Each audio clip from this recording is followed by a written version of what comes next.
Have you ever noticed that some women can look incredibly confident on the outside, but privately question almost every decision they make? I know I did. For years, people probably would have described me as confident, capable, knowledgeable, and self assured. But then behind closed doors, I was constantly second guessing myself. I would ask for advice, look for reassurance, wonder if I was making the right decisions. And then after my divorce, it got even worse because I couldn't make my marriage work.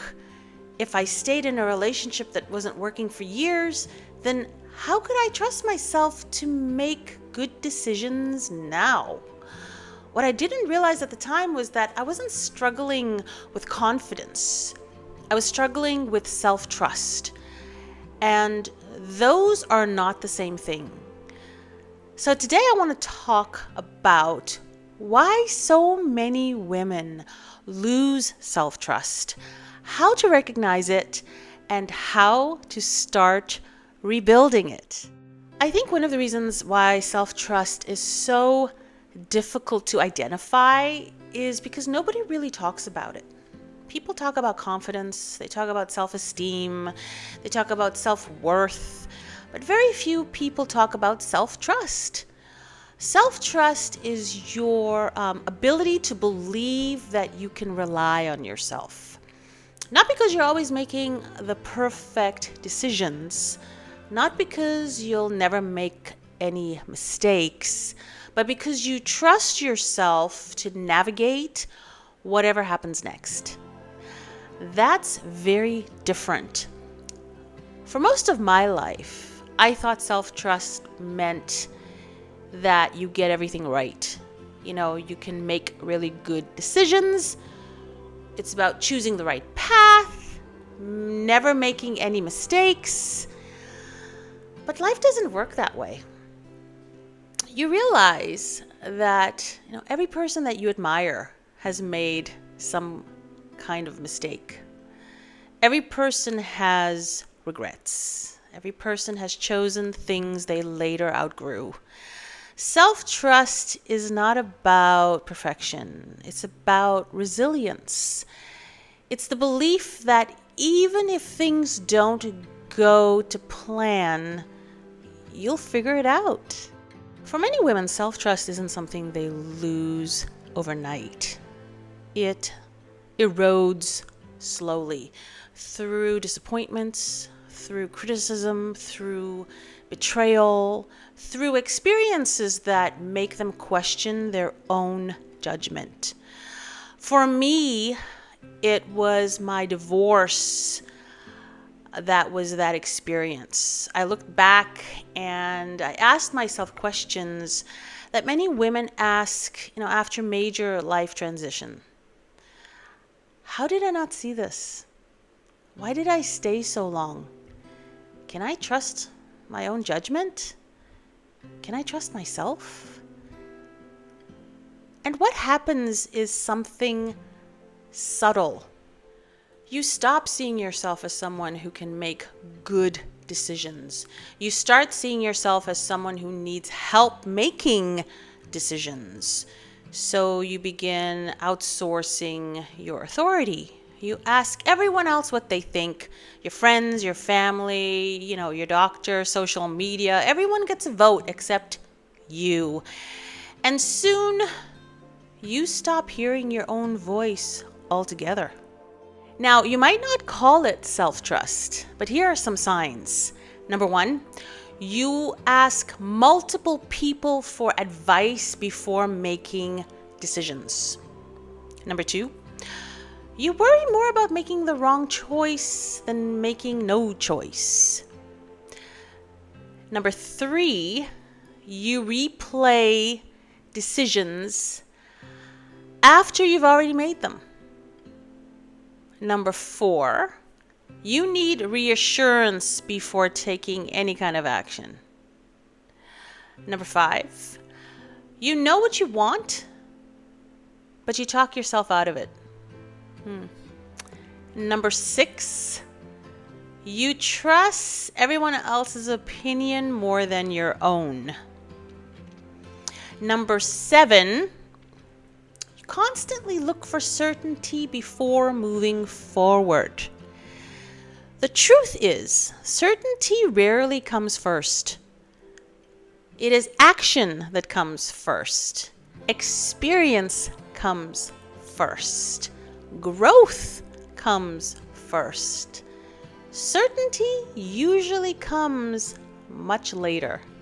This is where I think self-trust and bracing is so deeply connected. Women often tell me they're exhausted, anxious, always thinking, always planning, always trying to prevent something from going wrong. That is bracing. It's like your body is always preparing for, impact all day long. And when you don't trust yourself, you stay braced because you're trying to eliminate risk. You're trying to guarantee outcome. You're trying to make sure you don't make any mistakes. But life doesn't offer any guarantees. Eventually, all that effort just becomes exhausting.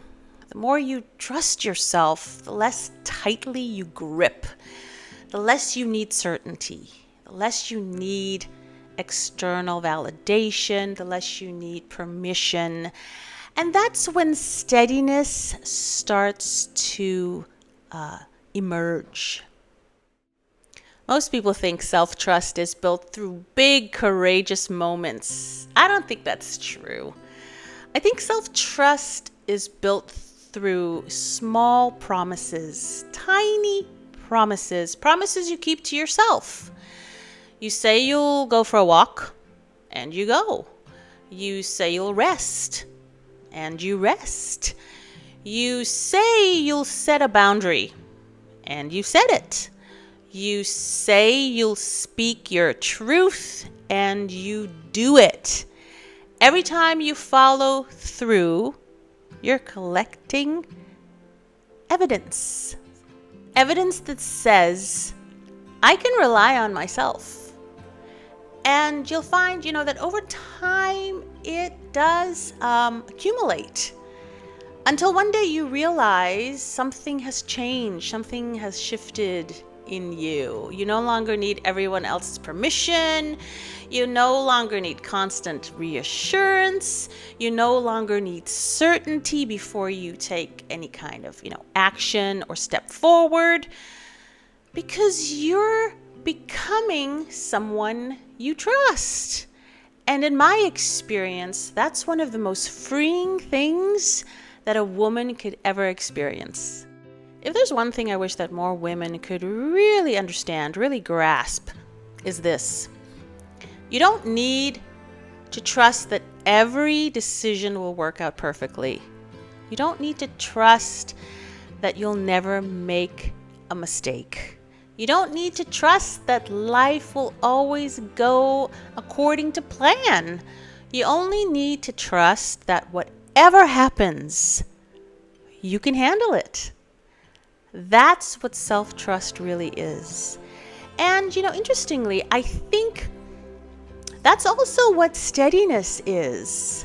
Not a life without uncertainty, but to really become someone who knows she can trust herself and can meet uncertainty without losing herself. If this resonates, I'd love to know. When was the last time you trusted yourself? Or maybe, answer this question. What decision do you already know the answer to, but keep looking outside yourself for permission to make? Once again, I'll repeat that. What decision do you already know the answer to, but keep looking outside yourself for permission to make? For years, I thought self-trust meant knowing what to do. I thought it meant confidence. I thought it meant certainty. But now at 50, I see it so differently. Self-trust isn't knowing exactly where you're going. Self-trust is being willing to take the next step even when you don't. It's trusting that you'll listen to yourself. It's trusting that you will be, honest with yourself. It's trusting that if life changes, you will adapt. And perhaps more importantly, it's trusting that you won't abandon yourself somewhere along the way. Because that's really what I lost after my divorce. I didn't just lose my marriage and the life I knew. I lost trust in my own voice. And rebuilding that trust has changed every area of my life. It changed how I make decisions. It's changed my relationships. It's changed my, business, my career. It changed how I move through uncertainty. And if you are in a season where you're constantly second guessing yourself, I want you to know that self-trust isn't something you're born with. It's something you practice. One decision, one, boundary, one promise to yourself at a time. So here's the question that I'll leave you with. Where in your life do you already know the answers, but you're still waiting for someone else to give you permission?